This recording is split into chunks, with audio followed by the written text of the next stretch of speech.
Ford tells you your transmission fluid is good for 150,000 miles. That's what the owner's manual says. That's what the dealership tells you when you ask.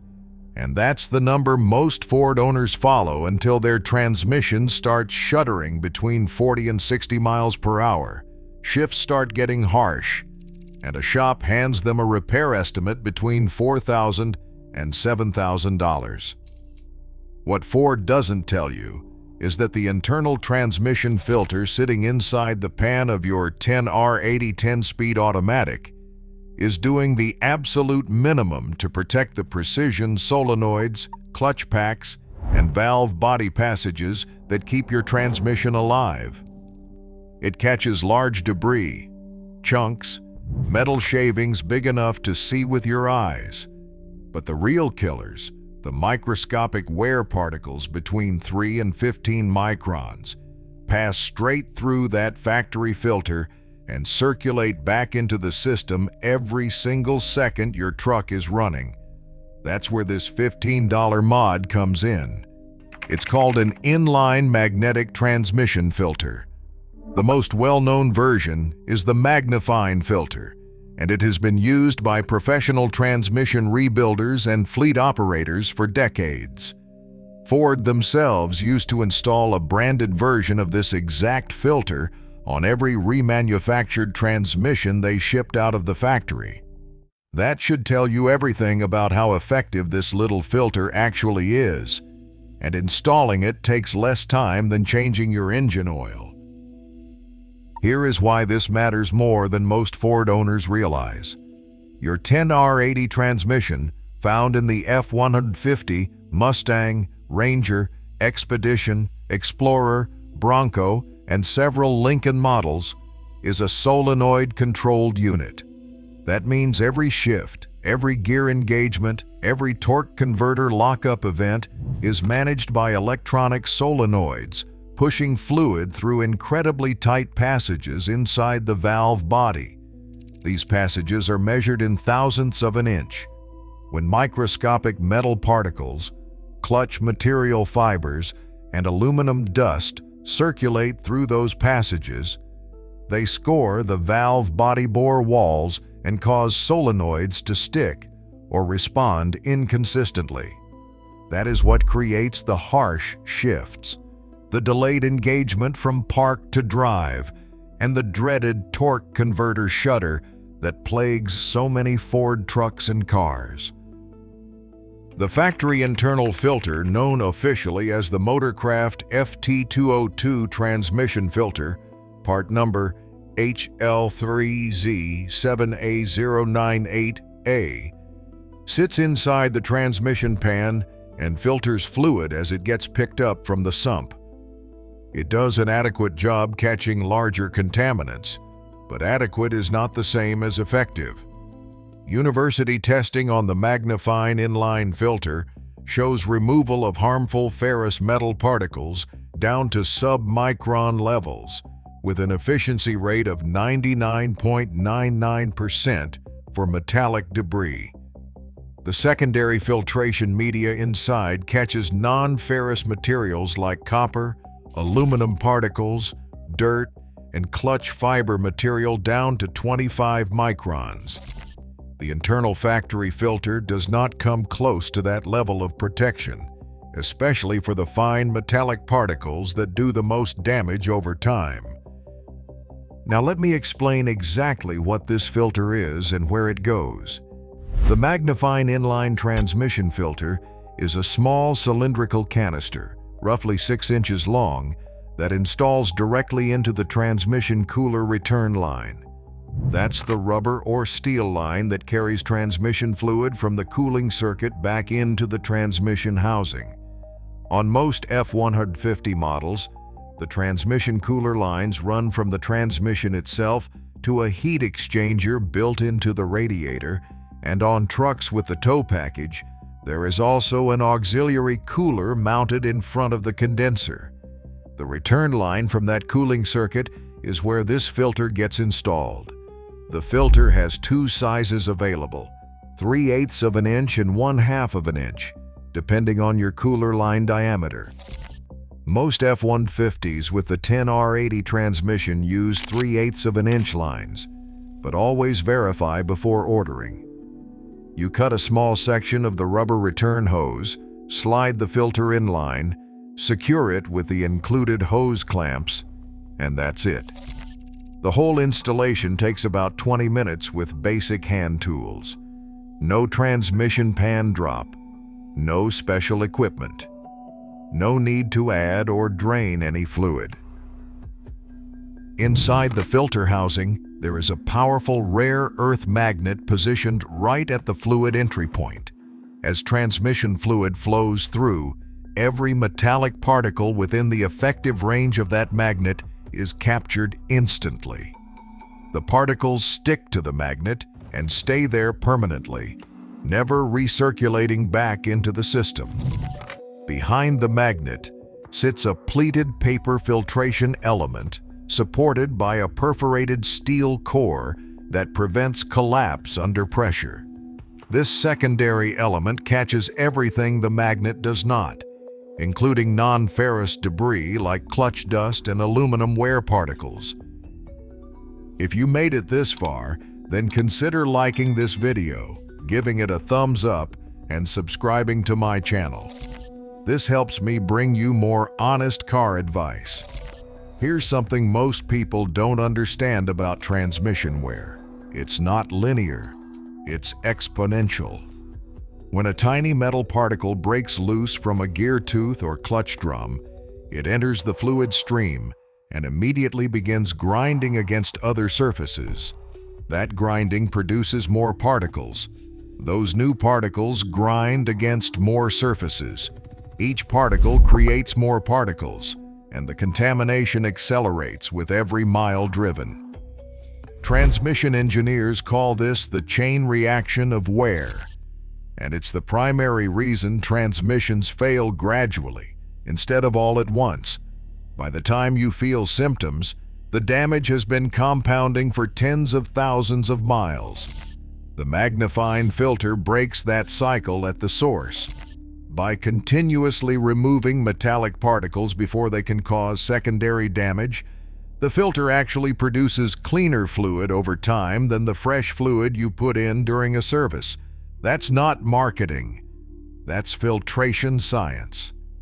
Major original equipment manufacturers in Europe and the United States recommend extending the transmission service interval by 10,000 miles when this filter is installed because the fluid stays that much cleaner. Now let me address the timing. Why before 75,000 miles? Because that is the window where this filter delivers the most benefit with the least risk. During the first 30,000 to 50,000 miles of operation, your Ford transmission goes through its heaviest break-in wear period. Gear teeth mesh and polish against each other. Clutch packs seat and shed friction material. Bearings and thrust washers produce fine metallic dust as surfaces conform. All of that material enters the fluid and begins circulating through the valve body, the solenoid pack, and the torque converter. By 75,000 miles on a 10R80 that has never had a fluid service, technicians consistently report fluid that is turned from bright red to dark brown or black. Oil analysis reports from labs like Blackstone show elevated aluminum and copper levels, often flagged at the upper reportable limit, in samples taken around 60,000 miles. Installing the inline filter early, ideally at or before your first transmission fluid service around 30,000 to 50,000 miles, means you are catching that break-in debris before it has a chance to score valve body passages and contaminate the solenoid pack. Every mile driven with the filter installed is a mile where the chain reaction of wear gets interrupted. Early installation delivers the best protection. Wait too long, and you are filtering fluid that has already caused damage. The filter still helps at higher mileage, absolutely, but you cannot undo scoring that has already happened inside the valve body. You cannot reverse wear on solenoid bore walls. The filter prevents damage. it does not repair it. That is why the timing matters so much. There is another critical reason to install this filter early, and it has to do with the transmission cooler itself. Ford routes transmission fluid through a liquid-to-liquid heat exchanger inside the radiator. On trucks with the tow package, there is also an auxiliary air-to-liquid cooler up front. Both of those coolers contain narrow internal passages and fins that can trap debris over time. Once metallic particles embed themselves in the cooler's internal passages, no amount of flushing will remove them completely. Every time the transmission cycles fluid through a contaminated cooler, it picks up old debris and carries it right back into the transmission. The inline filter, positioned on the return line after the cooler, catches anything the cooler releases before it reaches the valve body. That alone makes this filter worth far more than the $15 it costs.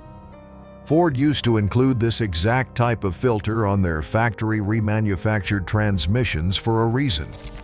When a core came back for remanufacturing, Ford knew the cooling circuit was likely contaminated with debris from the failed unit. Rather than requiring cooler replacement on every rebuild, they installed a magnifying filter on the return line to protect the fresh transmission from cooler contamination. It was standard practice for years. Ford eventually stopped including the filter and switched to recommending cooler replacement or heated flushing instead, which costs significantly more. But the principle has not changed. Filtering the return line is one of the most effective ways to protect any automatic transmission from premature failure.